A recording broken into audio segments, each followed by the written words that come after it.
Hello everyone, कैसे हैं आप सब। ऐसा करते हैं आप लोग ठीक होंगे। मैं भी बिल्कुल ठीक हूँ। तो मैं ना यहाँ पे डलिया लेके आई हूँ, यानी कि टोकरी लेके आई हूँ बर्तनों की। तो बर्तन धोने हैं, सारे बर्तन मैंने स्टैंड में सेट कर दिए। कपड़े उठा के ले आई हूँ छत से, तो अभी कपड़ों को सेट करना है। झाड़ू लग गई है और यहाँ पे ना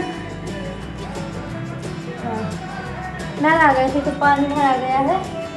तो पानी भर के रख गया है, इसी में मैं बर्तन धो लूँगी सारे के सारे। और आज मैं इस टाइम से अपना ब्लॉग स्टार्ट कर रही हूँ, यानी कि शाम से 4 बज गए हैं शाम के।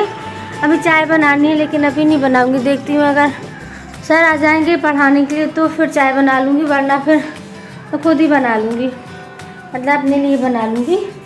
और यहाँ पे गाजर लाई हुई थी मैं,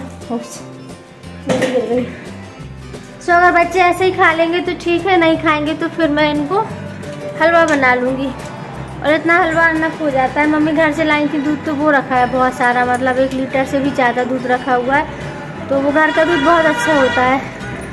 सो चलो मैं पहले फटाफट से बर्तन धो लेती हूँ, फिर अभी आप लोगों से मिलती हूँ। यहाँ पे ना मैं शाम के समय गाजर छील रही थी, ज़्यादा नहीं थी, आधा किलो गाजर थी। तो मैंने कहा चलो छील लेते हैं, क्योंकि बच्चे खा ही नहीं रहे थे इस तरीके से। तो हलवा बना लेते हैं तो खा भी लेते हैं बच्चे, इसलिए मैंने कहा चलो हलवा बना लेते हैं। तो यहाँ मैंने इसको धो के तो जब लाए थे तभी रख दिया था, क्योंकि धो के रख देते हैं तो बच्चों का जैसे मन होता है कभी तो खा लेते हैं सैलेड वगैरह में। तो सैलेड में मुझे गाजर पसंद नहीं है, मीठी मीठी लगने लगती है, इसलिए सिर्फ मूली और टमाटर का सैलेड ही मुझे पसंद है। सो मैंने यहाँ पे सारी की सारी गाजर छील ली है, 1-2 जितनी रह गई हैं। और इसके बाद फिर मैं इनको अच्छी से कद्दूकस कर लूँगी। तो मेरे पास इस तरीके का जो किसनी बोलते हैं, जो भी बोलते हैं इसको, तो कद्दूकस कर लूँगी मैं। और अच्छी तरीके से मतलब पूरी की पूरी कद्दूकस कर लूँगी। फिर इसके बाद इसको मैं बना लूँगी, क्योंकि रात मतलब 1 दिन पहले मम्मी जी आई हुई थी, आप लोगों को पता ही है। तो मम्मी जी आई थी ना, इसलिए वो रखा हुआ था मेरे पास, दूध रखा हुआ था खूब सारी मलाई वाला। तो मैंने कहा चलो इस दूध को भी काम हो जाएगा और हलवा भी बन जाएगा, तो बच्चे भी खा लेंगे इस तरीके से। वो स्वादिष्ट होता है, पौष्टिक होता है, तो मैंने बना लिया था। और ये वीडियो ना सोमवार का है, मतलब कि सोमवार को मैंने शूट किया हुआ था। और इसके बाद फिर मैं यहाँ पे हलवा अच्छी तरह मतलब घिस लिया है मैंने, और यहाँ पे मैंने घी डाल दिया है, क्योंकि आधा किलो गाजर के हिसाब से घी इतना बहुत है। और इसको मैं पहले मतलब 5-7 मिनट के लिए अच्छी तरीके से भून लूँगी इसको, गाजर को, जब तक कि पिंक कलर जैसी नहीं हो जाएगी ना, अच्छी अपना कलर नहीं चेंज कर देगी, तब तक मैं इसको भूनूंगी। तो यहाँ पे मैं भून रही हूँ। मैंने बड़ी कढ़ाई रखी हुई है। आप लोग सोच रहे होंगे इतनी सी गाजर इतनी बड़ी कढ़ाई क्यों रख ली। तो मैंने इसीलिए रख ली है ताकि अच्छी तरीके से बन जाएगा, भूनते हुए भी बन जाएगा और वो करते भी बन जाएगा। इसमें दूध भी अच्छी तरीके से हो जाएगा। सो मैं यहाँ पे अच्छी तरीके से भून लूँगी, थोड़ी देर और भूनूंगी अभी इसको। और फुल क्रीम दूध, जैसे मैंने बताया कि फुल क्रीम दूध है मेरे पास। और जो थोड़े बहुत छींटे पड़ जाते हैं तो साथ के साथ ना गैस को साफ़ करते चली जाती हूँ, मेरी आदत है। बहुत से लोगों की ऐसी आदत होती है। तो यहाँ पे देखो फुल क्रीम दूध रखा है, मतलब मैंने बिल्कुल भी इसमें पानी ऐड नहीं किया था। तो इसको मैं इसमें डाल दूँगी। मुझे थोड़ा सा और कम लगेगा अगर तो मैं और डालूँगी, लेकिन मैंने डाला है, थोड़ा सा और डाला था बाद में, क्योंकि मुझे दूध ना थोड़ा कम लग रहा था।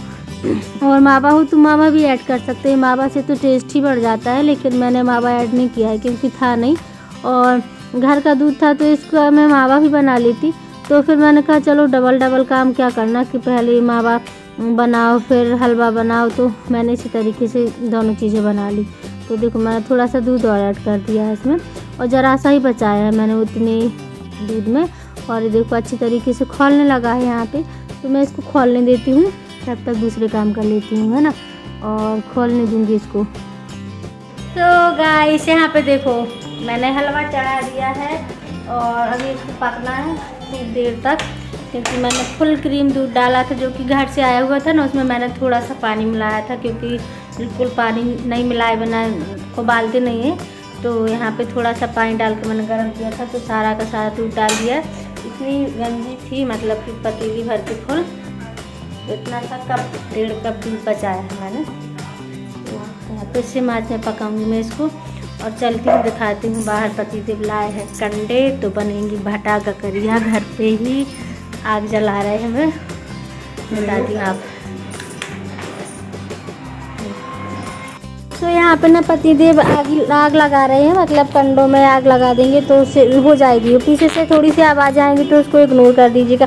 और पता है मैं पहले जब मैं मतलब बचपन से गांव में नहीं रही हूँ, शहर में ही रही हूँ। गांव में कभी कभी जाते थे ऐसे त्योहारों वगैरह पे, तो चूल्हे वगैरह से खाना बनाना होता नहीं था, क्योंकि मम्मी लोग बनवाती नहीं थी, सारा कुछ मम्मी चाची लोग या फिर मामी लोग कर लेती थी, तो मैंने कभी किया नहीं है। लेकिन फिर पता है शादी मेरी गांव में हो गई, सो मुझे कुछ भी नहीं आता था बनाना, चूल्हे पे खाना बनाना तो आता नहीं था। तब तक गाजर का हलवा बन गया है, तो आप लोग खा लीजिए। सो मैं जैसे बता रही थी कि मुझे चूल्हे पे खाना बनाना नहीं आता था, लेकिन फिर मुझे बहुत ही ज़्यादा डिफ़िकल्ट हुआ, बहुत ज़्यादा दिक्कत हुई मुझे। तो जैसे होता है ना कि सीधे जिसने कभी कुछ देखा नहीं उसको उठा के सीधे गांव में शादी कर दी। मतलब मेरी गांव में शादी हो गई तो बिल्कुल पूरा डिफरेंट था, और बाकी जैसे होता है शहर और बिल्कुल अपोजिट था, पूरा अपोजिट था। जैसे मुझे कुछ आता ही नहीं था, समझ में ही नहीं आता था वहाँ का गांव का रहन सहन, खाना पीना, कुछ भी समझ में नहीं आता था। सारा कुछ बिल्कुल इतना अपोजिट था, जैसे कि ईस्ट और वेस्ट हो, तो इस तरीके का था, कुछ नहीं आता था मुझे। तो बहुत ज़्यादा दिक्कत हुई मेरी, मतलब कि उस टाइम होता है जैसे आप लोग जो लोग वीडियो देख रहे होंगे वो रिलेट कर पा रहे होंगे मुझसे, जैसे जो मैं समझाना चाहती हूँ, बोलना चाहती हूँ। तो यहाँ पे ककड़ियाँ बन रही हैं, पतिदेव हेल्प कर रहे हैं और होते हैं वैसे। लेकिन जैसे कि मतलब होता है, मेरी जेठानी जो है दीदी, उन्होंने बहुत हेल्प करी है मेरी, मतलब हर चीज़ को सिखाने में करने में बहुत हेल्प करी है। और यहाँ पे मैंने अपनी प्लेट ले ली है, तो आप लोग भी आ जाइए खा लीजिए। मैंने इनकी प्लेट में ही खाना लगा लिया है, तो इसी में मैं खा लूँगी। और जैसे कि मैंने बोला कि मेरी जेठानी ने बहुत हेल्प करी है मुझे कुछ सिखाने में, और बैकग्राउंड की आवाज़ों को इग्नोर कर दीजिएगा। जैसे कि मैं बोल रही हूँ कि मतलब ऐसी शादी करनी नहीं चाहिए कि जिसने कभी कुछ देखा नहीं उसको जाके सीधे गांव में पटक दो।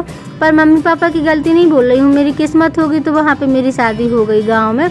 लेकिन अब तो मैं सारा कुछ कर लेती हूँ, मुझे अब कोई ज़्यादा दिक्कत नहीं होती है, अब मैं कर लेती हूँ। पहले मुझे बहुत ज़्यादा दिक्कत हुई। और यहाँ पे नेक्स्ट डे की क्लिप है, मैं यहाँ पे कंघी कर रही हूँ, तो बाल बहुत ज़्यादा उलझ गए थे मेरे, और तो यहाँ पे मैं कंघी कर लूँगी। जब मेरी शादी हुई थी तो मुझे लगता था मैं कर नहीं पाऊँगी, मर जाऊँगी शायद मैं यहाँ पे, मतलब मैं एडजस्ट नहीं कर पाऊँगी, मर जाऊँगी शायद से, मुझे ऐसे लगने लगता था उस टाइम बहुत ही ज़्यादा। मुझे किसी से बात करने का मन नहीं होता था, कुछ भी नहीं होता था, मुझे बिल्कुल अच्छा लगता ही नहीं था, कुछ समझ में नहीं आता था, तो थोड़ा सा वो होता था।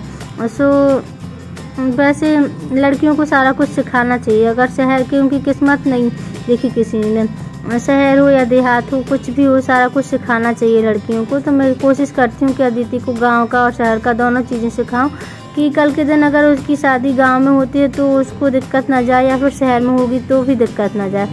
सो चलो मिलते हैं नेक्स्ट वीडियो में, तब तक के लिए।